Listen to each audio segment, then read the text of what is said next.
एक समय की बात है। एक गांव में सफेद साड़ी वाली चुड़ैल का आतंक था। चुड़ैल रात भर गांव में घूमती और गांव का जो भी आदमी उसे दिखाई देता उसे वो घायल कर देती। अरे कोई तो बचाओ, मर गया रे। एक रात हरिया अपने खेत से अपने घर लौट रहा था कि तभी अचानक उसके सामने चुड़ैल आ जाती है। अरे बाप रे, ये चुड़ैल कहाँ से आ गई? आज तो मैं गया काम से।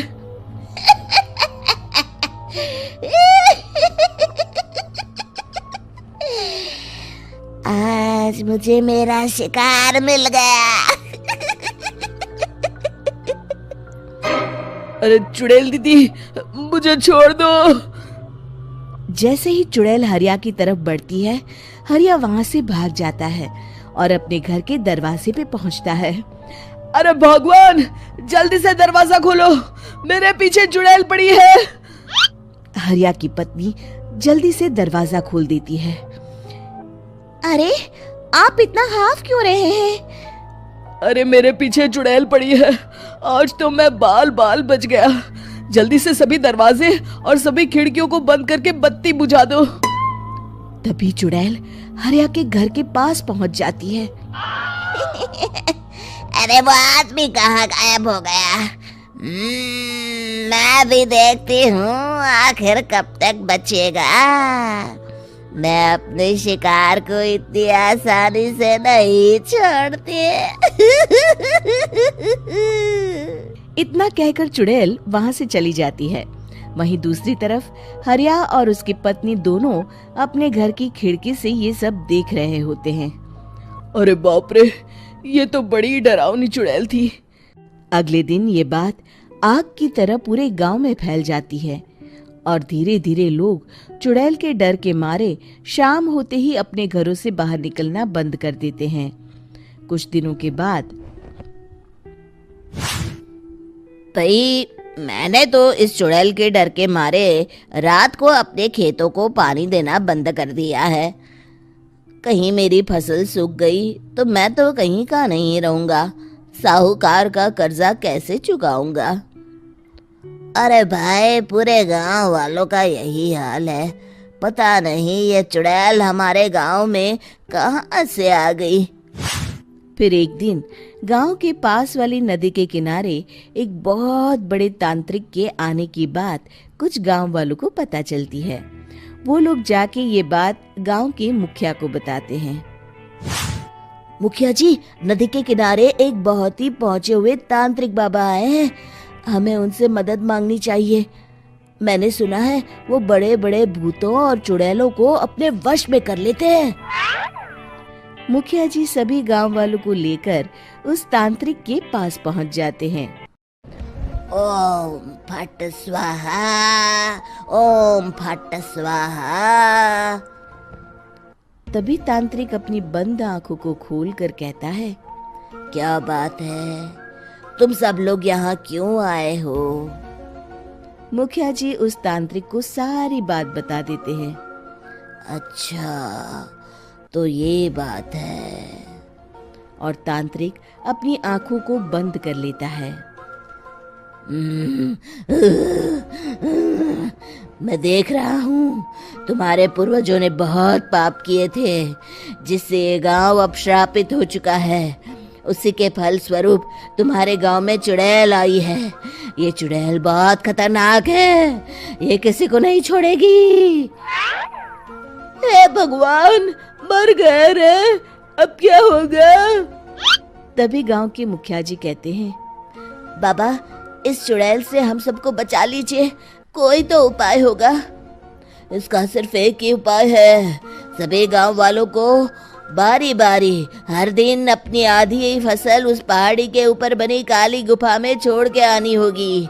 तभी उस चुड़ैल की भूख मिटेगी और श्राप का प्रभाव खत्म हो जाएगा और तुम सब जिंदा बच जाओगे।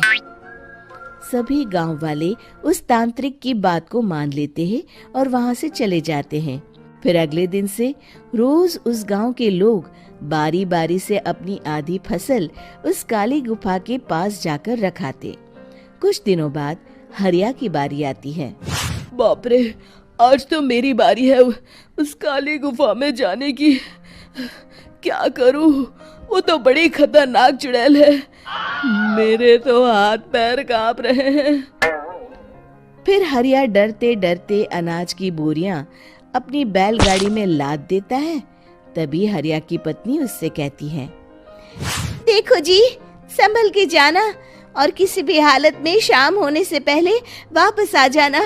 उस चुड़ैल का कोई भरोसा नहीं है जी। हरिया बैलगाड़ी में बैठते हुए कहता है, भगवान, मैं क्या वापस आऊंगा? लगता है अब तो मेरी खबर ही आएगी। इतना कहकर हरिया वहां से चला जाता है। रास्ते में जंगल से गुजरते हुए हरिया की बैलगाड़ी का एक चक्का बड़े गड्ढे में फंस जाता है। हे भगवान, अब ये क्या मुसीबत है? हरिया नीचे उतर के पूरी ताकत से अपनी बैलगाड़ी को गड्ढे से निकालने की कोशिश करता है। बहुत देर मेहनत करने के बाद हरिया की बैलगाड़ी उस गड्ढे से बाहर निकल जाती है। हे भगवान, अब तो शाम होने वाली है। आज तो मैं गया काम से। जैसे तैसे हरिया काली गुफा में पहुंच जाता है। अरे मर गया रे, यहाँ तो चारों तरफ डरावना माहौल है। मैंने यहाँ आने में बहुत देर कर दी, कहीं चुड़ैल नाराज ना हो जाए। हरिया अनाज की बोरियां वहां रख के जैसे ही जाने लगता है, तभी उसे किसी के आने की आवाज सुनाई देती है। हरिया एक कोने में छुपकर अंदर देखने लगता है। चुड़ैल वहां आती है और फिर अपने चेहरे से नकली चुड़ैल का मुखौटा निकाल देती है। हरिया ये देख के हक्का बक्का रह जाता है। तभी चुड़ैल कहती है, भैया यहाँ आना। आज तो बहुत अनाज आया है, इसे मिलाकर अब हमारे पास ढेर सारा अनाज जमा हो गया है। कल ही हम इसे शहर में बेच आएंगे और माला माल हो जाएंगे। तभी अंदर से नदी के किनारे वाला तांत्रिक बाहर आता है। अरे, ये तो तांत्रिक बाबा है। हाँ, अब तो हम दोनों की जिंदगी मजे में कटेगी। गांव वालों को बेवकूफ बनाना इतना भी मुश्किल नहीं था। लोग तो तुम्हें सच में असली चुड़ैल समझते हैं। हाँ, तुमने सही कहा। अब ये गांव वाले चुड़ैल के डर से जिंदगी भर इस काली गुफा में अनाज पहुंचाते रहेंगे। अच्छा, तो ये बात है। ये दोनों पूरे गांव वालों को बेवकूफ बना रहे हैं। अभी जाकर सबको बताता हूँ। हरिया उन दोनों की पूरी बातें सुन लेता है और जल्दी से वापस गांव में आता है। गांव वालों को पूरी बात बता देता है। इससे पहले वो दोनों हमारा अनाज लेकर शहर जाए, हमें उन दोनों को पकड़ना होगा। उधर दूसरी तरफ नकली तांत्रिक और नकली चुड़ैल बनी औरत एक बड़ी गाड़ी में सारा अनाज लाद के वहां से निकलने की तैयारी कर रहे होते हैं। जल्दी करो, इससे पहले हमें कोई देख ले। हमें यहाँ से निकलना होगा। और तभी वो दोनों देखते हैं कि सामने से सभी गांव वाले अपने अपने हाथों में मशाल लेके आ रहे हैं। दोनों बुरी तरह डर जाते हैं।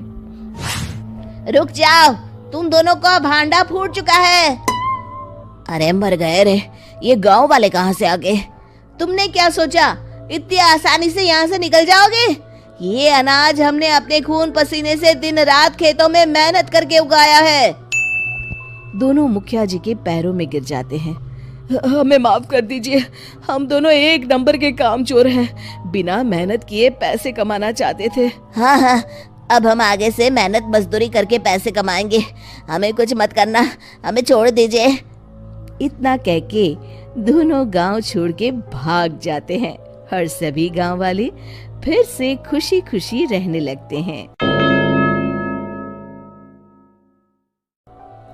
शिक्षा, तभी तो कहते हैं कि किसी भी समस्या का समाधान केवल सूझबूझ से ही करना चाहिए और कभी हिम्मत नहीं हारनी चाहिए।